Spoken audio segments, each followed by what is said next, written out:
Assalamualaikum warahmatullahi wabarakatuh. Selamat datang di Lentera Hitam.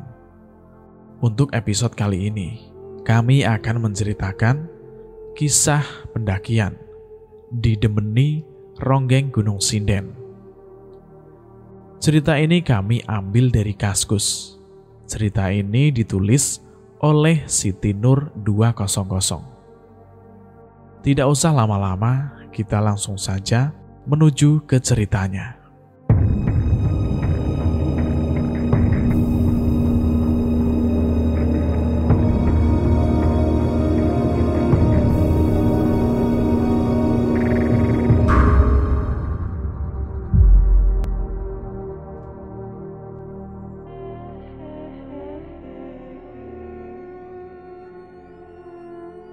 Tidak seperti tahun sebelumnya. Tahun ini, gue dan kedua teman gue akan mengadakan pendakian ke Gunung Sinden. Gunung yang terletak di pelosok Jawa Barat, bagian selatan.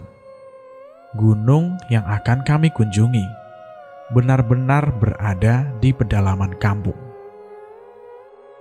Menurut info yang gue dapat, perjalanan menuju Gunung Sinden sekitar 3 jam dari kampung Cigugur. Menapaki jalan setapak, kemudian melewati kampung Cikonde yang berada di kaki gunung. Jalanan yang ditumbuhi pepohonan besar akan sangat menguji kekuatan mental kami. Perjalanan dari Tegal menuju kampung Cigugur kurang lebih 9 jam. Akhirnya kami memutuskan untuk berangkat jam 7 malam, supaya bisa istirahat dulu dan paginya bisa langsung melakukan pendakian. Setelah semuanya siap, kami berangkat dengan membawa mobil pribadi. Barang-barang yang dibawa tidak terlalu banyak.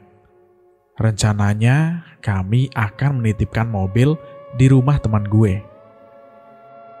Sepanjang perjalanan, kami bergantian menyetir. Semilir angin malam khas pegunungan mulai terasa. Itu tandanya tempat yang bakal kami kunjungi sudah dekat. Dan gue kebagian nyetir paling terakhir. Yang membuat gue yakin udah dekat ke kampung Cigugur. Karena ada gapura selamat datang di kampung Cigugur. Ruginya kebagian nyetir terakhir. Pas gue nyetir, Boim sama Ferry malah ngorok. Horor banget. Masa iya? Gue gak ada teman ngobrol. Jalannya gelap lagi. Cuma ada satu lampu. Itu pun kayak lampu disco. Kerlap-kerlip. Mau gak mau, gue harus mau. Semoga aja jarak kampung Cigugur gak jauh. Hanya suara jangkrik dan burung hantu yang menemani gue sepanjang perjalanan. Setelah lampu di depan, gue gak nemuin lagi lampu penerangan. Hawanya benar-benar sejuk. Sampai akhirnya gue berhenti sebentar dan pakai jaket. Saat gue pakai jaket, tiba-tiba mobil goyang-goyang. Gak mungkin kalau Boim dan Ferry yang goyang-goyangin. Mereka dari tadi ngorok. Bro, bangun dong. Kalian berasa juga gak sih kalau mobil goyang-goyang? Ada gempa ya? Gerutu si Boim. Bukan, ini bukan gempa. Mobil kita kayak ada yang goyang-goyangin. Boim dan Ferry akhirnya terbangun. Tetapi mobil yang sebelumnya goyang-goyang sudah berhenti. Yang tadinya tenang-tenang saja, tiba-tiba bulu kuduk gue merinding. Perasaan gue aja kali ya. Srebet. Seperti ada yang lewat di depan mobil. Tapi saat ditengok kanan kiri, gak ada siapapun. Setelah menempuh perjalanan sekitar 1,5 jam, Akhirnya gue sampai dan teman-teman sampai ke tempat tujuan. Rumah teman gue namanya Selo. Di sana ada banyak rumah dengan arsitektur kuno. Rumah-rumah panggung, dan di halamannya rata-rata ada pohon besar. Lampu-lampu rumah, sebagian ada yang masih pakai obor. Sebelum gue ketuk pintu, ternyata Selo udah lebih dulu bukain pintu. Mungkin karena di sini sangat hening, jadi suara mobil kami sudah terdengar. Selo adalah teman gue di kampus, tapi minggu ini lagi libur, makanya dia pulang. Saat melihat jam dinding di rumah Selo, menunjukkan jam 4 dini hari. Lumayan, ada waktu beberapa jam untuk kami istirahat sebelum mendaki besok pagi. Bro, gue titip mobil ya. Palingan sehari atau 2 hari. Gue mau mendaki. Nanti kalau ada apa-apa, gue hubungin lo lagi. Gue pamit sambil ngasih kunci mobil ke Selo. Oke bro, hati-hati ya. Rute yang gue arahin semalam udah ngerti kan? Udah, gue berangkat ya. Oke. Menurut rute yang diarahkan Selo, setelah melewati perkebunan pinus dan pohon jati, nanti akan sampai di Kampung Cikonde. Biasanya, di sana tempat beristirahat para pendaki Gunung Sinden. Namun, Selo memperingatkan supaya kami gak buang air kecil di balik pohon besar. Namanya pohon gintung. Di Kampung Cikonde, hanya ada satu pohon paling besar. Jalan yang kami lewati sebelum sampai ke Kampung Cikonde cukup jauh. Di sisi kanan dan kiri dipenuhi pohon-pohon pinus yang menjulang tinggi ke atas.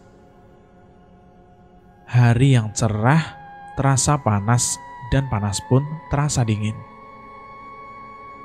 Sekitar setengah jam, akhirnya kami sampai di Kampung Cikonde. Benar kata Selo, warga kampung sini hampir semuanya menggunakan konde, kecuali laki-laki. Setelah sampai, kami langsung mencari tempat untuk istirahat. Saat libur panjang, memang banyak yang mendaki. Tenda-tenda sudah banyak terlihat di antara kaki gunung. Sayangnya, kami tidak membawa tenda, karena hanya akan beristirahat sebentar dan melanjutkan pendakian. Jang, kenapa tidak mendirikan tenda? Tanya salah satu warga yang melihat kami tiduran di atas rerumputan. Enggak pak, kebetulan kami hanya istirahat sebentar dan akan langsung melanjutkan pendakian, jawabku. Eleh, atuh nanti kemalaman, kalau terjadi apa-apa gimana? Enggak kok pak, nanti di sana kita semua sebentar. Semoga beruntung ya. Soalnya si bapak itu gak melanjutkan ucapannya. Kenapa pak? Gak apa-apa. Saya permisi dulu Jang. Hati-hati ya. Setelah si bapak itu pergi, kita kembali berkemas. Gue kencing dulu ya, ucap Ferry. Jangan lama-lama. Bentar lagi kita lanjut jalan nih. Untungnya, di dalam ransel gue bawa makanan dan minuman yang lumayan banyak. Di Kampung Cikonde, sama sekali tidak ada warung satupun. Yang gue dengar, warga sekitar hanya memanfaatkan tumbuh-tumbuhan yang ada di hutan ini. Jalan menuju Gunung Sinden tidak terlalu buruk yang gue bayangkan. Selama perjalanan, Gak ada satu hal apapun yang janggal. Hanya saja, Ferry lebih banyak bengong. Entah apa yang ada dalam pikiran anak itu. 1 jam perjalanan, kami sudah sampai di tempat istirahat kedua. Memakai peralatan seadanya, kami istirahat di atas rerumputan hijau. Perjalanan menuju Gunung Sinden tinggal 2 jam lagi.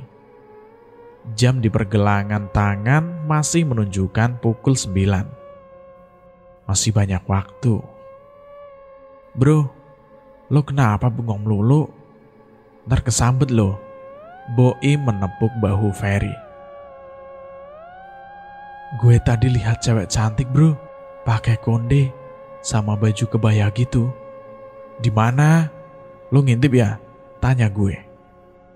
Pas gue kencing tadi, dia lagi duduk di bawah pohon besar. Alah, itu paling ibu-ibu habis dari kebun. Udahlah, kita lanjut lagi yuk. Serentak gue tepis pertanyaan Ferry. Tapi, bisa juga memang benar apa yang dikatakan Ferry. Kalaupun iya, apa untungnya buat gue? Sekitar 1 jam kami melakukan pendakian. Tapi kok gak nemu pos peristirahatan ya? Katanya ada 1 pos lagi. Apa mungkin cuma 2 pos ya? Sudahlah. Kami istirahatnya nanti aja. Pas di gunung. Lagian udah gak sabar pingin menikmati indahnya pemandangan dari atas Gunung Sinden. Yang katanya kalau melihat ke bawah, pemandangannya seperti bentuk cinta atau love. Kita gak istirahat dulu bro, kata Boim yang terlihat kelelahan. Iya nih, gue juga udah lemes banget, Ferry menimpali. Ya udah, kita istirahat di sini saja. Bukannya kata Selo, pos peristirahatannya ada 3 ya? Kita kok belum nemu lagi? Iya sih. Terus, buktinya cuma 2. Di sini gak ada, jawab Ferry. Tidak menjawab, gue sedikit heran dan terbengong. Setelah beberapa menit, kami melanjutkan kembali pendakian. Sudah mulai terlihat puncak gunung yang menjadi tujuan kami. Akan tetapi, saat kami akan melanjutkan pendakian, terdengar seperti alunan suara degung. Mungkin di atas ada pos peristirahatan. Gue segera berjalan menuju sumber suara. Singkat cerita, gue berhasil menuju pos peristirahatan, tapi nggak menemukan yang memainkan alat musik degung di sana. Sedangkan Ferry tiba-tiba hilang, entah kemana. Panik. Gue dan Boim panik mencari Ferry. Nihil, nggak ketemu juga. Jam di pergelangan tangan sudah menunjukkan jam 12 siang. Kalau Ferry belum juga ketemu, kami bisa kemalaman saat pulang nanti. Gimana nih? Mana kita belum sampai ke puncak lagi? Coba tanya ke orang-orang di tenda, kali aja ada yang lihat, jawab Boim. Setelah kami bertanya ke beberapa orang, tidak ada satupun yang melihat Ferry. Padahal, menuju puncak tinggal sedikit lagi. Sial. Mau nelpon Selo, sinyal gak ada. Sebisa mungkin kami harus menemukan Ferry secepatnya. Langit sudah tidak lagi terang. Sedikit redup karena sudah jam 4 sore. Kurang lebih 4 jam gue dan Boim mencari Ferry. Belum juga ketemu. Tidak terasa, ternyata kami sampai juga di puncak Gunung Sinden. Sayangnya Ferry gak ada. Boim tampak menikmati pemandangan. Bro, lu malah enak-enakan. Ferry gimana nih? Kalau dia gak ketemu juga gimana? Ya gimana lagi? Kita udah sampai di puncak, tapi Ferry tetap gak ketemu. Dengan merasa gak tenang, gue tetap mencoba berpikir positif kalau Ferry bakal ketemu. Pemandangannya memang sangat indah. Sawah-sawah yang berada di bawah kaki gunung terlihat seperti bentuk lope yang begitu indah. Saat gue melihat ke belakang, mata gue langsung tertuju ke arah anak Gunung Sinden, yang katanya gunung itu gak boleh dikunjungi. Tapi kok gue kayak melihat Ferry di sana. Bro, Ferry, bro, dia di sana. Mana sih? Boim menghampiri. Benar, ternyata itu Ferry. Tapi dia sama siapa? Kok kayak cewek? Tapi pakai konde dan kebaya gitu. Oh iya, gue inget. Ferry pernah ngomong kalau dia melihat cewek di bawah pohon besar. Jangan-jangan pohon besar yang dimaksud Ferry pohon gintung. Dari kejauhan, gue panggil Ferry, tapi dia gak menghiraukannya. Aneh banget sih Ferry itu. Boim pun yang dari tadi terlihat mengamati cewek berkonde itu. Lo ngapain malah bengong? Kesambet berape? Kagak, gue cuma heran. Si Ferry kok bisa ya sampai di sana? Bener juga lu. Tiba-tiba cewek berkonde itu melihat ke arah kami. Matanya mendelik dan wajahnya terlihat tua, keriput. Bukan hanya cewek itu, Ferry juga melihat ke arah kami. Dia menghampiri, tapi tatapannya kosong. Fer, lo baik-baik aja kan Fer? Tanya Boim. Iyalah, itu cewek yang gue maksud tadi. Cantik kan? Seru Ferry tersenyum, tapi tatapannya masih kosong. Cantik apaan? Nenek-nenek gitu, keriput. Sontak gua tertawa. Namun, ada yang aneh dari wajah Ferry. Dia terlihat kesal. Kemudian berlalu pergi ke arah gunung tadi. Fer, jangan ke situ lagi, bahaya, teriak gue. Ferry tetap berjalan, dan nenek-nenek itu seketika tersenyum menyambut kedatangan Ferry. Gue dan Boim bingung, apa yang harus kami lakukan? Gak mungkin kami ikut pergi ke anak gunung itu. Bisa bahaya. Sedangkan hari mulai gelap, Ferry masih berada di sana. Kami berusaha mencari cara untuk membawa Ferry pulang, tapi tetap tidak bisa berhasil. Akhirnya, kami memutuskan untuk pulang berdua. Setelah itu meminta bantuan untuk membawa Ferry pulang. Konon, ada seorang ronggeng yang sangat cantik di kampung Cikonde. Namanya Nyi Marangge. Saking cantiknya, banyak sekali laki-laki yang berebut untuk ngibing bareng Nyi Ronggeng.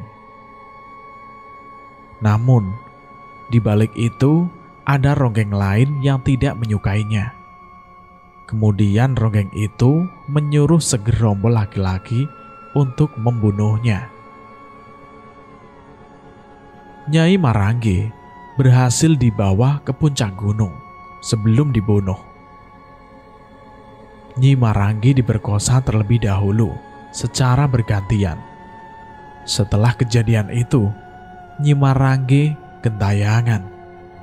Banyak warga sekitar yang melihat Nyi Marangge ngibing di tengah malam warga merasa terganggu, lalu menyuruh Kiai untuk mengusir Nyi Marangge. Nyi Marangge menuruti permintaan Pak Yai, tapi dengan satu syarat. Seluruh warga harus memakai konde, kecuali laki-laki.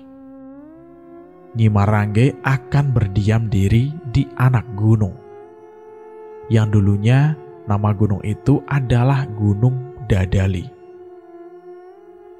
Sebelum berganti nama menjadi Gunung Sinden, dan salah satu pohon besar yang biasa disebut pohon gintung akan menjadi tempat persinggahannya kapanpun dia mau. Warga pun mengiyakan permintaan Nyi Marangge, dan sampai sekarang warga masih menerapkan itu. Setelah turun gunung, gue dan Selo segera menuju salah satu rumah Pak Yai yang ada di tengah-tengah hutan.